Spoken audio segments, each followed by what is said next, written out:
നമസ്തേ.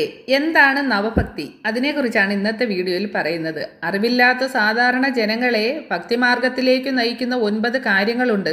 അതിനെ നവഭക്തി എന്ന് പറയുന്നു. ശ്രവണം, കീർത്തനം, സ്മരണം, സേവനം, പൂജനം, നമസ്കാരം, ദാസ്യം, സഖ്യം, അർപ്പണം ഇവയാണ് നവഭക്തി.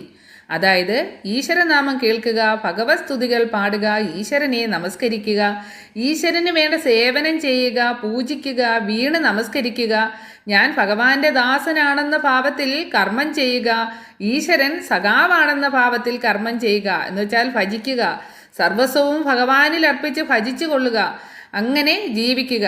ഇതിലൊന്നിലെങ്കിലും മനം വെച്ചാൽ ക്രമേണ ഭക്തി നമുക്ക് കൈവരുന്നതാണ്. ഈ ഭക്തിയുടെ കാര്യം ഉദ്ദേശിച്ചാണ് പഴമക്കാർ സന്ധ്യാദീപം കൊളുത്തി വിളക്കിന് മുന്നിലിരുന്ന് നാമം ജപിക്കണമെന്ന് പറയുന്നത്. തീരെ ഒന്നും അറിയാത്ത ബാല്യം മുതൽ രാമരാമ ജപം നടത്തുന്നതിനാണ് പറഞ്ഞിരുന്നത്. അറിവില്ലാത്ത പ്രായമായതിനാൽ ഒരാഗ്രഹവും കൂടാതെ ജപം നടത്തിയാൽ ഭഗവാന്റെ കൃപാകടാക്ഷം അവനിൽ ഉണ്ടാകുന്നു. ഇങ്ങനെ ബാല്യം മുതൽ നിത്യേന നിഷ്കാമമായി നാമജപ യജ്ഞം തുടർന്നാൽ കാലക്രമത്തിൽ ഭക്തി ഉണ്ടാകുന്നു. അപ്പോൾ വലുതായി അറിവുണ്ടാകുമ്പോൾ ആ ഭക്തി കൂടുതൽ അവനിൽ ദൃഢമാകുന്നു. അത് സ്ഥിരഭക്തിയായി തീരുന്നു. പിന്നെ ക്രമേണ നവഭക്തി അവനിലുണ്ടാകുന്നു. അതിൻ്റെ ഫലമായി സർവസ്വവും ഈശ്വരനിൽ അർപ്പിച്ച് ഈശ്വരനിൽ മനം വെച്ച് ജീവിതയാത്ര സുഗമമാക്കുന്നു.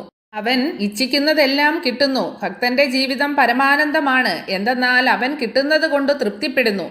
നിശ്ചല ഭക്തി കാരണം ഭഗവത് പ്രസാദം അവനിൽ നിക്ഷിപ്തമാണ്. ഭഗവാൻ ശ്രീകൃഷ്ണൻ ഭാഗവതം ദശമത്തിൽ ഗോപികളോട് ഇത് പറയുന്നുണ്ട്. നിശ്ചല ഭക്തിയോടെന്നെ ഭജിപ്പവർക്കിച്ഛയും മുക്തിയും നൽകുവോൻ ഞാൻ മുത, ഭോഗത്തിനായിക്കൊണ്ടു സേവിപ്പവർക്കതും യോഗം വരുത്തി ക്രമേണ നൽകും മുക്തി.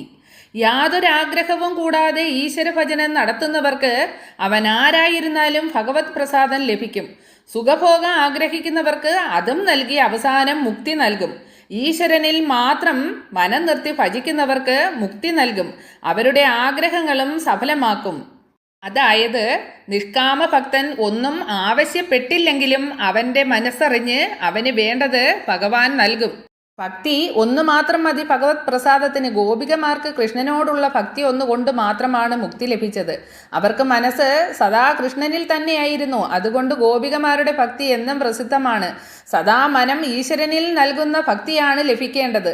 സർവ്വതും കൃഷ്ണനിൽ അർപ്പിച്ചാണ് ഗോപികമാർ കർമ്മം ചെയ്തിരുന്നത്. അതുകൊണ്ടാണ് നമ്മുടെ പൂർവികരും ആചാര്യന്മാരും ഒക്കെ പറഞ്ഞിരുന്നത്, മനുഷ്യനായാൽ അല്പം ഭക്തിയൊക്കെ വേണം, ഭക്തി ഉണ്ടെങ്കിൽ മുക്തി ലഭിക്കും. അതിനാണ് പൂർവികർ കുഞ്ഞുനാൾ മുതൽ നാമം